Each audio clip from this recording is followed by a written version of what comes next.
Bonjour tout le monde, bienvenue sur ma chaîne. Aujourd'hui, on va parler d'un smartphone de la marque Google. C'est le Pixel 4a 5G. Celui-là, c'est le 5G. Parce qu'on trouve sur le marché le 4a 4G. Le téléphone est présenté en France, en Europe, en dessous de la barre de 600 euros. On trouve entre 500 et 580 euros. Donc, il est sorti l'année dernière, hein, le 1er octobre 2020. Donc le téléphone, il a un design qui est vraiment premium, qui me plaît énormément, avec un bloc photo qui n'est pas imposant, hein. Il est juste discret, très léger. Donc il a une épaisseur de 8,6 mm, une largeur de 74 mm, la hauteur 153,9 mm. Cela fait de lui un écran de 6,2 pouces. Dommage qu'il est OLED et qu'il n'est pas AMOLED. Le taux de rafraîchissement est de 60 Hz et c'est bien dommage aussi parce qu'en 2020, les constructeurs ils ont plutôt misé sur un écran de 80 Hz le minimum, voire 120, voire 144. Je vous dis ça parce que j'ai eu l'occasion de tester le Z1 de la marque Vivo. On était vraiment à 144 Hz. Donc, je ne vous raconte pas le plaisir que j'ai eu à jouer au jeu, notamment à surfer sur le web. Le téléphone est léger, hein, il pèse 168 grammes. Je trouve que c'est le poids idéal pour moi, hein, c'est vraiment personnel, parce que moins que ça, je trouve que c'est un petit peu du gadget. Et si on dépasse les 200 grammes, pour moi, c'est vraiment, ça devient une brique, c'est trop lourd à porter dans la poche, et vraiment, il devient encombrant.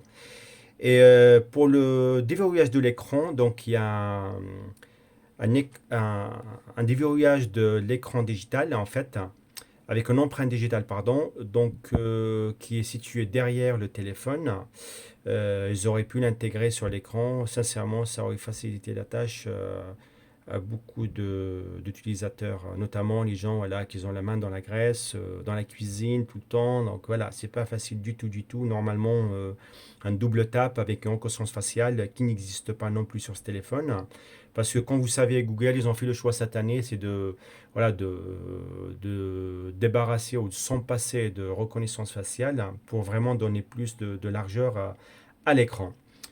Tout cela tourne avec un système d'Android 11, le Wi-Fi 5, un processeur, c'est le de chez Qualcomm, un Snapdragon 765G. Celui-là est jumelé à 6 Go de RAM, un CPU octa-core, un Qualcomm Adreno 620 avec 128 Go de stockage. C'est bien dommage parce que le 765 Gamer, c'est pas du tout voilà, d'actualité ou vraiment le haut de gamme. Bon, il est suffisant, il fait son taf. Mais bon, l'année dernière, on était déjà à 865 plus 870. Donc, c'est bien dommage de ce prix-là, 580 euros, qu'on se retrouve avec un processeur qui est vraiment moyen gamme, quoi.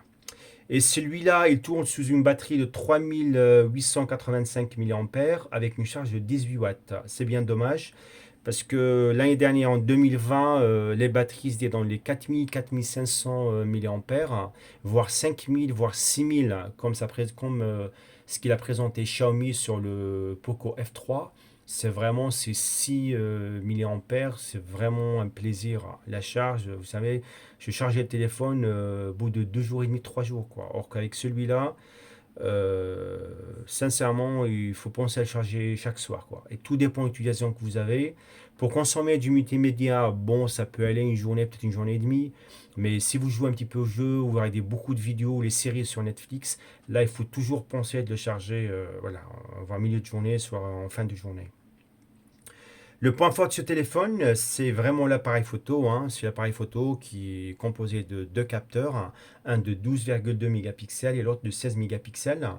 Les photos sont très bien réussies, hein. C'est vraiment, on peut concurrencer l'iPhone et le Samsung sans aucun souci là-dessus, notamment sur le mode de nuit.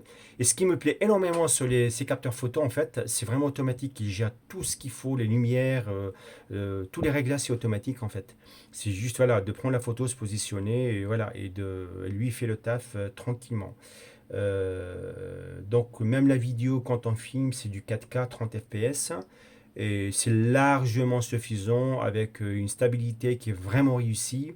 Sincèrement, ça sert à rien d'aller 8K ou chercher les 60 fps parce que ça devient très lourd, le traitement il prend un petit peu de temps. Et je trouve sincèrement 30 fps, on est vraiment très bien. Donc pour cela, bon, je vais faire un petit récapitulatif. Donc tout ce qui est positif dans le téléphone, c'était vraiment sa lumière. La lumière, ça arrache les yeux, hein. Elle est très bien. Même à l'extérieur, on peut voir le contenu de l'écran, on peut voir les applications. Les téléchargements, c'est un téléphone qui fait vraiment son travail, hein. Il n'est pas super rapide, mais sincèrement, on va pas se plaindre. En 4G, il tourne très très bien. L'appareil photo, c'est un appareil qui est aussi très réussi, hein. Il est simple, il est classique, mais sincèrement, on peut vraiment vraiment le positionner parmi les très très haut de gamme. Sachant que ce téléphone, avec mon utilisation personnelle, hein, depuis pratiquement 2 mois maintenant, donc sincèrement, pour moi, c'est le haut de gamme des entrées de gamme en fait. Il peut pas être une haut de gamme, mais c'est juste voilà, le plus haut des entrées de gamme, sans plus. Les côtés négatifs du téléphone, donc j'ai bien noté les capteurs, hein, les capteurs d'empreinte qui est derrière le téléphone et au niveau de la batterie aussi, et les capteurs faciales, reconnaissance faciale qui n'existent pas sur le téléphone. Et c'est bien dommage parce que sincèrement, Google, ils auraient pu faire à ce prix-là, 580 euros, ils auraient pu faire un effort là-dessus parce que sur le marché, on trouve beaucoup de concurrents qui ont des téléphones à 500, même pas à 450, 500 euros. Ils ont tout, hein. Notamment, je peux faire référence à la marque Realme qui était issue de Oppo. Leur dernier, le Realme GT, hein, que j'avais testé, j'ai eu l'occasion de tester récemment. Sincèrement, le Snapdragon 888, le dernier, une batterie de 4500 mAh. Vous avez tout ce qu'il faut, quoi. L'appareil photo qui est vraiment énorme. Et tout cela pour 380, voire 400 euros, quoi. Sincèrement, j'aurais pu faire un effort là-dessus. Voilà, j'espère que cette vidéo elle a répondu à vos questions et j'espère que ça vous a plu. Si c'est le cas, n'oubliez pas de la liker et de la partager. Si vous avez des questions, vous pouvez noter en dessous, je répondrai selon la mesure du possible. Voilà, un grand bisou à tout le monde. Salut!